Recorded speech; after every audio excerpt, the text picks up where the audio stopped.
Good evening, lovelies, and welcome. I'm Lady Creepypasta. Before we begin, I'd like to share some exciting news. I've started a podcast series called Lady Creepypasta's Night Noise Horror Podcast. It features some of my favorite stories and is available on Google Play, iTunes, and anywhere you listen to podcasts. So please do check that out. And remember to post a review for it as well. And pass that info on to your friends who prefer getting their horror fix on that platform. Now, let's get on with tonight's story. This one comes from Crazy Ninja on Creepypasta.com. And it is about a terror I am sure a lot of us have experienced at least once before. So come, lean in closer, and we'll begin.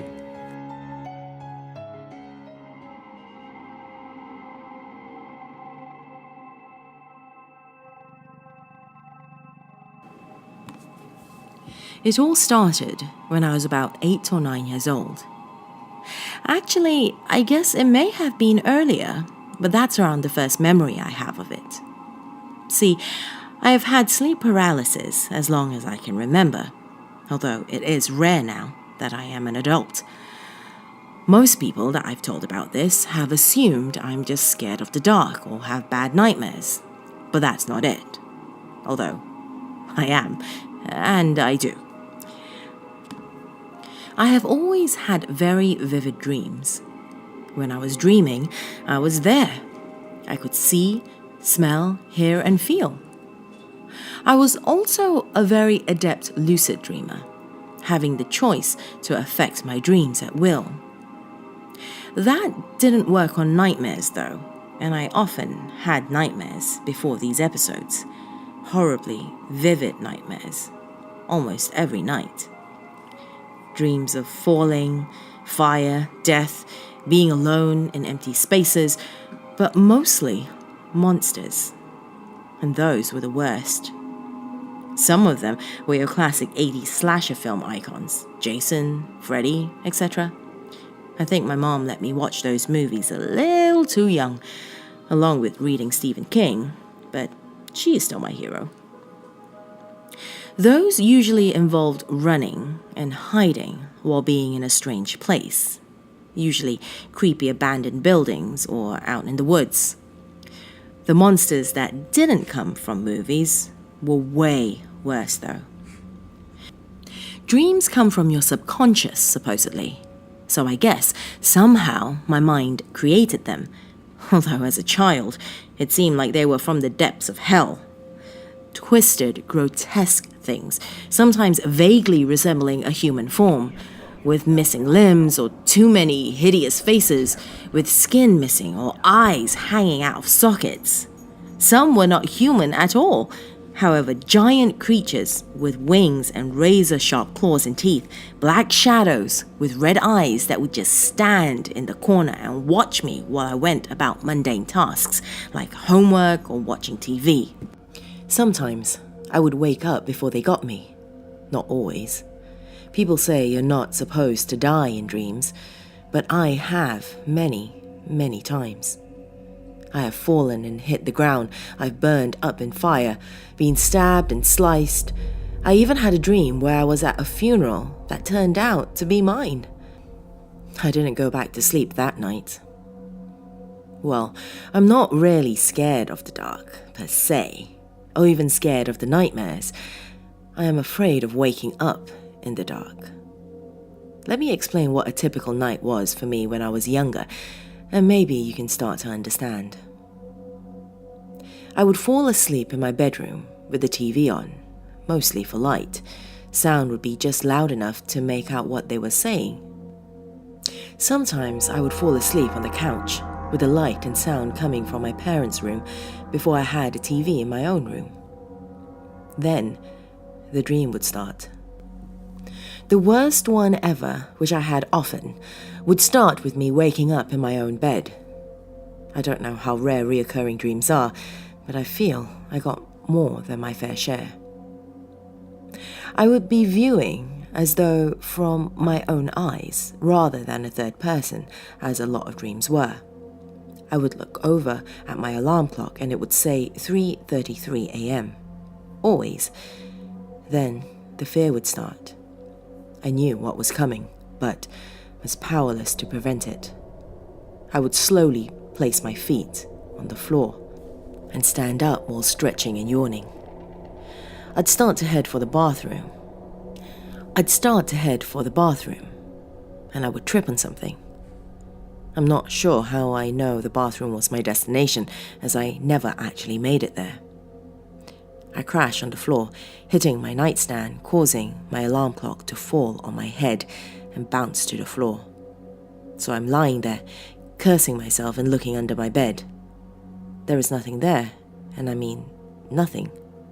The meager light in my room should penetrate at least a few inches into the darkness, but it's like a wall of black shadow, an empty void. And I freeze with fear. Suddenly, 2 small blue orbs of fire appear, directly eye level with me. The eyes of some unknown being staring into my soul. Its breath was the worst part. I would see it and smell it at the same time. I only know it was breathing because it came out in a fog, like when you're outside in winter, only it wasn't cold in my room, and the breath upon my face was cold enough to chill me to the bone. And the stench, it was as though someone took dead animal carcasses and dirty diapers and lit them on fire with 1,000 matches, like sulfur, burnt hair and shit.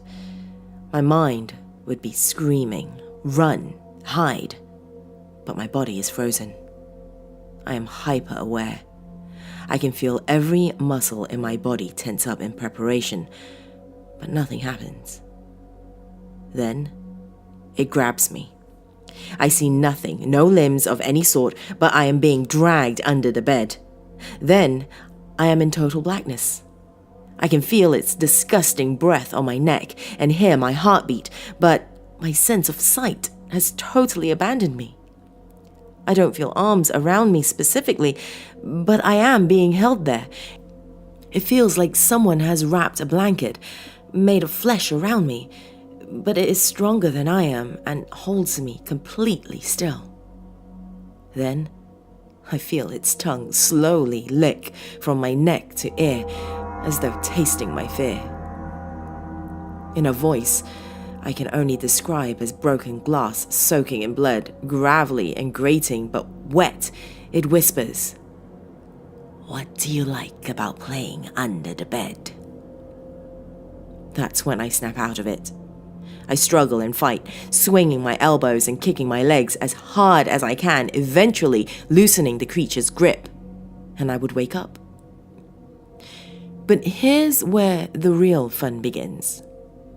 I would be completely frozen, sometimes to a point where I could not even open my eyes.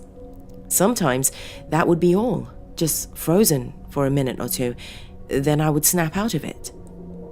I'm getting a little freaked out even writing about it. The memories are that vivid as it comes out.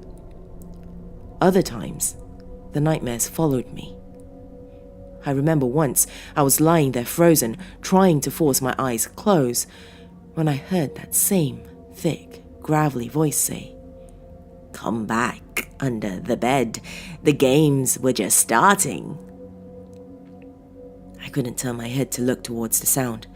Not sure I would have, even if I could, but I could feel its cold breath on my ear.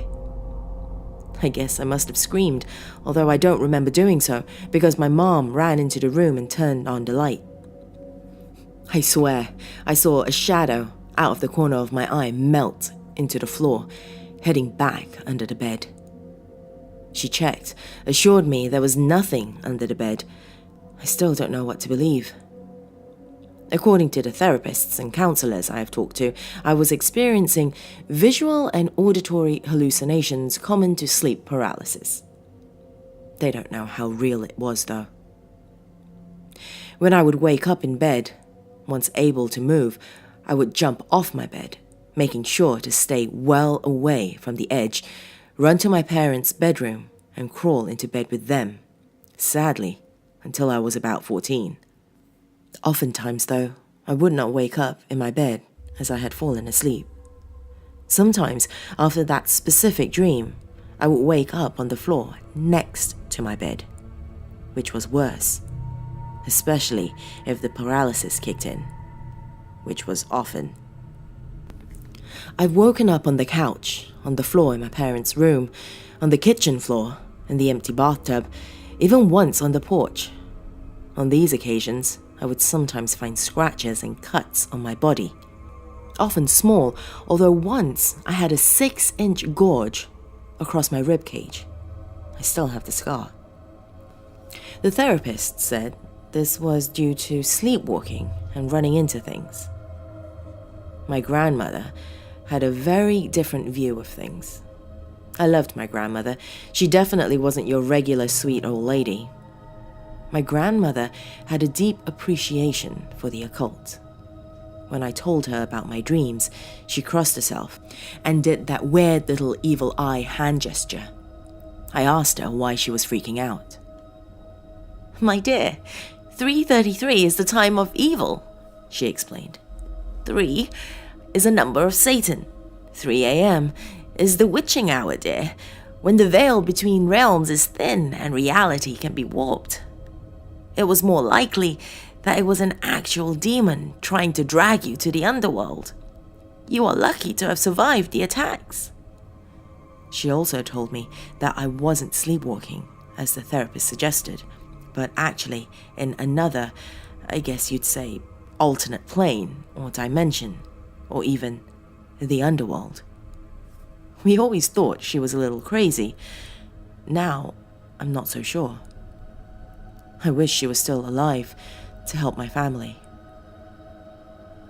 See, recently, my 7-year-old son has been waking up in the middle of the night, right around 3:30 a.m., screaming about the monster with the blue fire eyes. I was holding him after one recent episode, telling him it was a dream and that he will be okay. He kept repeating the word no. When I got to calm him down a little, I asked why he was saying no.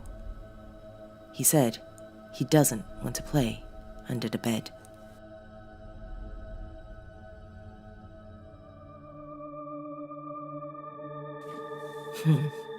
Sleep paralysis. Definitely a topic I'm interested in, but not so interested in experiencing ever again. If you enjoyed that story, please do give this video a thumbs up and leave a comment.